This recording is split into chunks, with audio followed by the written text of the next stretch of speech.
Hello दोस्तों, मैं आशीष कुमार अपने YouTube channel Bihar GK tricks में आपका स्वागत करता हूं।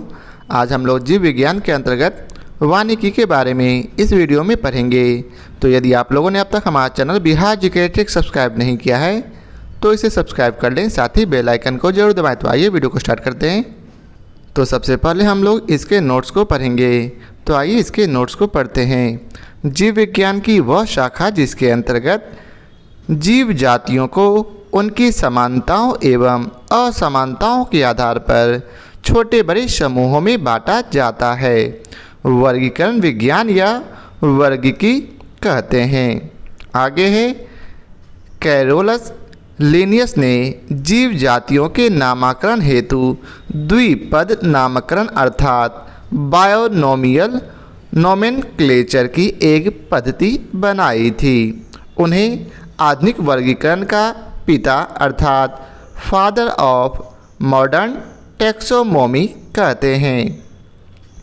जीवों के वर्गीकरण के संबंध में विभिन्न वैज्ञानिकों ने अपने मत दिए, किंतु वर्तमान में व्हिटेकर के 5 जगत प्रणाली को मान्यता दी गई है। इन्होंने समस्त जीवों को 5 जगत अर्थात मोनेरा, प्रोटिस्टा, कवक, पादप तथा 5वां जंतु में विभाजित किया है।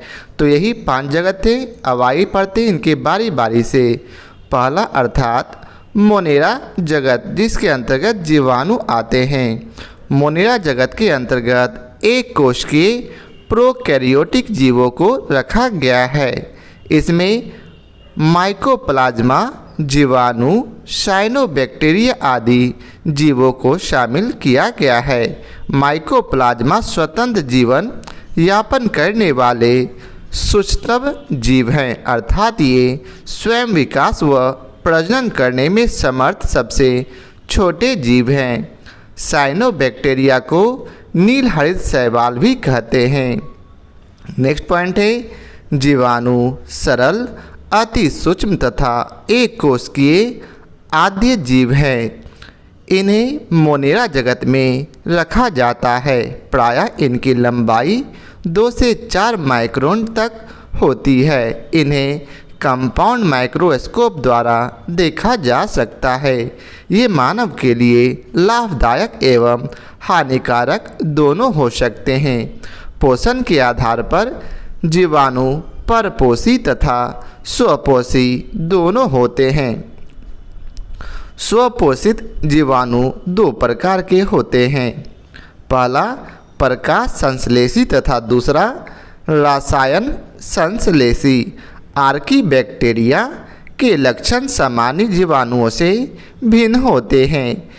इसके मिथेनोजोइस समूह अवायवीय होते हैं तथा ये दलदली अर्थात दलदल वाले स्थानों एवं पशुओं के रुमेन में पाए जाते हैं। इनका उपयोग मीथेन के उत्पादन में होता है।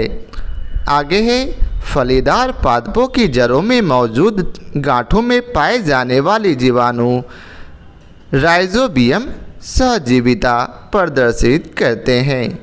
अब दूसरा है प्रोटिस्टा जगत, जिसके अंतर्गत शैवाल और प्रोटोजोआ आते हैं। प्रोटिस्टा जगत के अंतर्गत एक कोशिकीय यूकैरियोटिक जीवों को रखा गया है। इसमें अधिकांश शैवाल तथा संघ प्रोटोजोआ के जीव शामिल हैं। शैवाल पर्णहरित मुक्त, संवहन ऊतक रहित थैलोफाइटस हैं। इसमें वास्तविक जड़, तना तथा पत्तियों का अभाव होता है। ये प्रकाश संश्लेषण की क्रिया द्वारा भोजन का निर्माण करते हैं, अर्थात स्वपोषी होते हैं। ये अधिकांशतः जलीय होते हैं। शैवालों में उपस्थित वर्णकों के आधार पर इन्हें 3 प्रमुख वर्गों में विभाजित किया गया है। पहला क्लोरोफाइसी इसके अंतर्गत हरा शैवाल आता है, जो कि हरे वर्णक के कारण हरा होता है। दूसरा है रोडोफाइसी, इसके अंतर्गत लाल शैवाल आता है, चूँकि इसमें लाल वर्णक पाए जाते हैं जिस कारण से यह लाल दिखाई पड़ता है। तीसरा है फियोफाइसी। यह भूरे रंग का शैवाल होता है। इसमें भूरे रंग का वर्णक पाया जाता है, जिस कारण यह भूरा शैवाल होता है।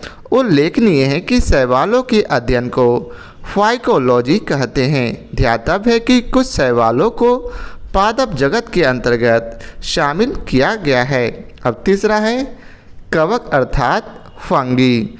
कवक पर्णहरिम रहित, संवहन उत्तक रहित थैलोफाइटस हैं। ये परपोषी अर्थात दूसरों पर पोषित होने वाले होते हैं। इनकी कोशिका भित्ति काइटिन की बनी होती है, याद रखेंगे। आगे है कवक का अध्ययन माइकोलॉजी कहलाता है। खमीर और कुकुरमुत्ता या मशरूम एक प्रकार के कवक हैं। खमीर एस्कोमाइसिटीज कुल का, जबकि मशरूम बेसिडियोमाइसिटीज कुल का सदस्य है।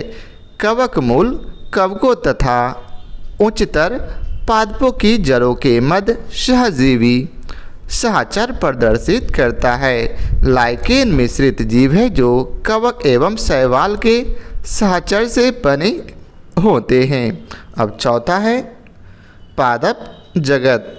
इसके अंतर्गत सभी बहुकोशिकीय प्रकाश संश्लेषी उत्पादक एवं स्वपोषी जीवों को शामिल किया गया है। उत्पादक स्वजीवी होते हैं जो कि अपना भोजन स्वयं बनाते हैं। हरे पौधे प्रकाश संश्लेषण के द्वारा भोजन का निर्माण करते हैं, अतः इन्हें उत्पादक कहते हैं। आगे घटपर्णी या नेपेथिस का पौधा प्रकाश संश्लेषण की क्रिया द्वारा अपना भोजन बनाने में सक्षम होता है। ये कीटभक्षी पौधे होते हैं। यह प्रायः ऐसी मृदा में उगते हैं जहां नाइट्रोजन की कमी होती है। नाइट्रोजन की कमी को पूरा करने के लिए ये कीटों को अपना आहार बनाते हैं। आगे है उपभोक्ता अर्थात कंज्यूमर। यह परोपजीवी होते हैं, अर्थात दूसरे जीवों से अपना भोजन पदार्थ ग्रहण करते हैं। तृणभक्षी या शाकाहारी जंतु प्राथमिक उपभोक्ता होते हैं। प्राथमिक उपभोक्ता को भोज्य पदार्थ के रूप में ग्रहण करने वाले जंतु गौण उपभोक्ता कहलाते हैं। आगे है विबंधक या अपघटक। मृतोपजीवी होते हैं जो कि अपना भोज्य पदार्थ मृत जीवों से ग्रहण करते हैं। नेक्स्ट पॉइंट है मरुस्थलीय या मरुद्भिद पौधे के अंतर्गत कैक्टस, मदार, बायोफिल्म, धिकवार इत्यादि पौधे आते हैं जो कि शुष्क वातावरण के प्रति अनुकूल होते हैं। मरुद्भिद पौधे की जड़ें प्रायः लंबी होती है, जबकि तने छोटे, रूपांतरित एवं कभी कभी भूमिगत होते हैं। इनकी बाह्य त्वचा मोटी अपचर्म की परत से ढकी रहती है तथा पट्टियाँ कांटों में परिवर्तित हो जाती है। इनके कुछ भाग जल संचय हेतु अधिक मांसल हो जाते हैं। आगे है क्रिएटोफाइटस। मरुस्थल में पाए जाने वाले पौधे होते हैं जिनकी जड़ें प्रायः 25 से 30 मीटर तक लंबी होकर भूमिगत जल सतह तक पहुंच जाती है। नेक्स्ट पॉइंट है हाइड्रोफाइटस या जलोद्भिद पौधे बहुत अधिक जल वाले स्थान पर पाए जाते हैं। इनमें बड़े बड़े अंतराकोशिकीय स्थान होते हैं जो वायु से भरे होते हैं तथा पौधों के तैरने में सहायक होते हैं। आगे है लवण मृदोद्भिद। उन पौधों को कहते हैं जो उच्च लवण युक्त जल में उत्पन्न होते हैं। आदि पादप वे पौधे हैं जो दूसरे जीवित पौधों पर यांत्रिक अवलंब के लिए लगे रहते हैं, ना कि पोषण हेतु। उदाहरण आर्किड इत्यादि। जीवन चक्र की दृष्टि से पौधे का सबसे महत्वपूर्ण भाग पुष्प है। यह पौधे के प्रजनन में सहायक होता है। अदरक प्रकंद का आलू स्तंभ कंद का, लहसुन सल्क कंद का तथा सूरन या जिमीकंद धन कंद का उदाहरण है। शकरकंद कॉर्नवोल्वुलेसी कुल का पौधा है। इसका खाने योग्य भाग रूपांतरित जड़ है। गन्ना आलू एवं अदरक तने के रूपांतरण है, अर्थात इसका संग्रह अंग तना है। सलजम गाजर एवं शकरकंद जड़ों के रूपांतरण है, अर्थात इनका संग्रह अंग जड़ है। आगे है मटर लेग्यूमिनेसी कुल का द्विबीजपत्रीय शाकीय तथा एक वर्षीय पौधा है। इसके सहारे के लिए प्रतान पाए जाते हैं। नेक्स्ट है गन्ना ग्रेमिनी या पोएसी कुल के अंतर्गत आता है, जिसका तना काट आमतौर से कायिक प्रवर्धन के लिए प्रयुक्त किया जाता है। इसका तना ठोस एवं संधिबद्ध होता है, जिसमें पर्व तथा पर्व संधियाँ पाई जाती है। लौंग मिटेसी कुल के साइजिजियम एरोमेटिकल या यूजीनिया कैरियोफाइलेटा नामक मध्यम कद वाले सदाबहार वृक्ष की सूखी हुई पुष्पकलिका से प्राप्त किया जाता है। इसका उपयोग भोज्य पदार्थों तथा दंतशूल निवारक इत्यादि में किया जाता है। इसका जन्म स्थल इंडोनेशिया को माना जाता है तथा इसका उपयोग समस्त विश्व में होता है। कैंसर एक मसाला है जिसे इरिडेसी कुल के क्रोकस सेटाइवस नामक पौधों के पुष्प की वर्तिका तथा वर्तिकाग्र से प्राप्त किया जाता है। इसका उपयोग औषधि तथा भोज्य पदार्थ को स्वादिष्ट तथा सुनहरा बनाने के लिए किया जाता है। केसर में सेफाइनाल एवं पिक्रोक्रोसी नामक रसायन पाया जाता है। भिंडी के पौधों का वानस्पतिक नाम एबेल मोस्कस एस्कुलेटस है। इसका फल कैप्सूल प्रकार का होता है, जिसका संपूर्ण भाग खाया जाता है। हल्दी के पौधे का खाने योग्य भाग प्रकंद है, जो कि एक भूमिगत रूपांतरित तने का प्रकार है। इसका वास्तविक नाम कुरकुमा लौंगा है। यह जिंजीबरेसी कुल का सदस्य है। इसका उपयोग औषधि मसाले तथा रंग कारक इत्यादि के रूप में होता है। शहतूत अनानास तथा कटहल का फल सोरोसिस कहलाता है। काजू व सिंघारा का फल नट कहलाता है। सिंघारा का बीज, जबकि लीची का मांसल बीज चोल खाया जाता है। सेब व नाशपाती का फल पोम, जबकि खीरा खरबूजा व लौकी का फल पीपो कहलाता है। धृत कुमारी या एलोवेरा एक औषधीय फसल है। गन्ना तथा कपास नकदी फसलें हैं। महुआ एक उष्णकटिबंधीय वृक्ष है जो भारत के मैदानी क्षेत्रों में पाया जाता है। इसके फल से तेल तथा इसके फूल से शराब बनाई जाती है। कुनैन मलेरिया के उपचार के लिए एक प्रमुख औषधि है, जिसे सिनकोना नामक आवृतबीजी पौधे के छाल से प्राप्त किया जाता है। मलेरिया निदान हेतु आर्टीथर नामक औषधि बीजीय पादप से तैयार की जाती है। एट्रेबिन क्लोरोक्विन इत्यादि औषधियाँ भी मलेरिया निदान हेतु प्रयुक्त की जाती है। सन पटसन तथा जूट के तनों की रेटिंग से रेशा प्राप्त किया जाता है, जबकि कपास को फलों में स्थित बीज के बीजावरण से लगी रेशों से प्राप्त करते हैं। ये दो प्रकार के होते हैं, पहला बड़ी लिंट रेखा तथा दूसरा छोटी फज रेखा।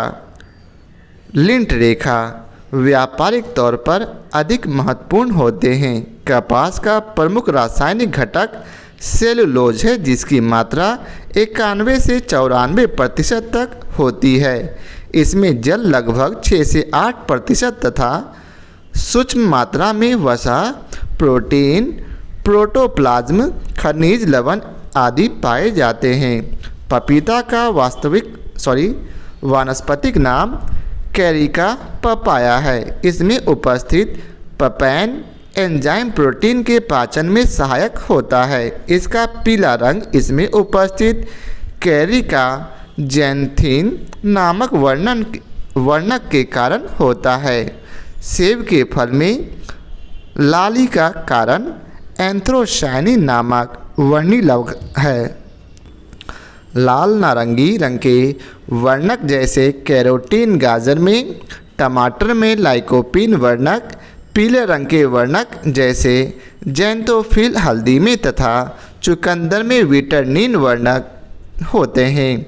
अफीम के पौधे का वानस्पतिक नाम पैपावर सोमनिफेरम है। इसे सामान्यतः ओपियम पॉपी कहते हैं। इससे नोस्कापीन, पेपावरीन, कोडीन, हेरोइन, अफीम, मॉर्फिन आदि औषधीय प्राप्त की जाती है। मॉर्फिन पौधे के अपरिपक्व फलों से प्राप्त की जाती है। लहसुन तथा प्याज की अभिलाषित गंध का कारण उसमें उपस्थित सल्फर यौगिक है। प्याज के छिलके उतारने पर आंसू आने का कारण प्याज से निष्कासित सल्फेनिक अम्ल है। मिर्च का तीक्ष्ण या तीखा स्वाद उसमें उपस्थित कैप्सेसिन नामक पदार्थों के कारण होता है। इसका रासायनिक सूत्र C18H27NO3 है। वनस्पति विज्ञान में किसी परों को कली या कलिका कहते हैं। यह किसी पत्ती के कच्छ पर या तने के अंतिम छोर पर उत्पन्न होती है। आगे है कॉर्क। ओक नामक वृक्ष की छाल से प्राप्त किया जाता है, जिसका वानस्पतिक नाम क्वेकर्स शुभन है। इस पौधे का उत्पत्ति स्थल भूमध्य सागरीय क्षेत्र है। अब है पांचवा जगत, जंतु जगत। अब आइए पढ़ते हैं इसके बारे में विस्तार से। जंतु जगत के अंतर्गत समस्त कशेरुकी तथा अकशेरुकी जीवों का शामिल किया गया है। जीव वैज्ञानिकों के अनुसार जीव जगत में सबसे अधिक संख्या कीटों की है। कीट आर्थ्रोपोडा संघ के अंतर्गत आते हैं। कुल ज्ञात जंतु जातियों में लगभग 15 लाख में से लगभग 60% अर्थात 9 लाख आर्थ्रोपोडा संघ के हैं। पादप जातियों की संख्या लगभग 4 लाख है। प्रातः सभी एक कोशिकीय जीवों में अलैंगिक विधि द्वारा जनन होता है। अमीबा एक कोशिकीय प्रोटोजोआ जंतु है जो कि प्रायः द्विखंडन विधि द्वारा जनन करता है। आगे है केकड़ा मैलेकोस्ट्रे का वर्ग, जबकि बरूथी बिच्छू तथा मकड़ी एरेनकिंडा वर्ग से संबंधित आर्थ्रोपोडा संघ के अकशेरुकी जंतु हैं। टिक तथा माइट वास्तव में मकड़ी वंशी होते हैं जो कि एरेनीगण के अंतर्गत आते हैं। इसके उपांग संधियुक्त तथा शरीर दुपार्श्वीय एवं त्रिस्तरीय होते हैं। कीट वर्ग के अंतर्गत आने वाले जंतुओं में 6 पैर पाए जाते हैं, अर्थात 3 जोड़े। जुगनू या खदोत कीटों का एक परिवार है। इसमें चमक ल्यूसीफरेज नामक एंजाइम के कारण होता है। मादा मच्छर के मुख उपांग पक्षियों एवं स्तनियों की त्वचा में चुभकर रक्त चूसने के लिए उपयोजित होते हैं, जबकि नर मच्छर के फल फूलों का रस चूसने के लिए।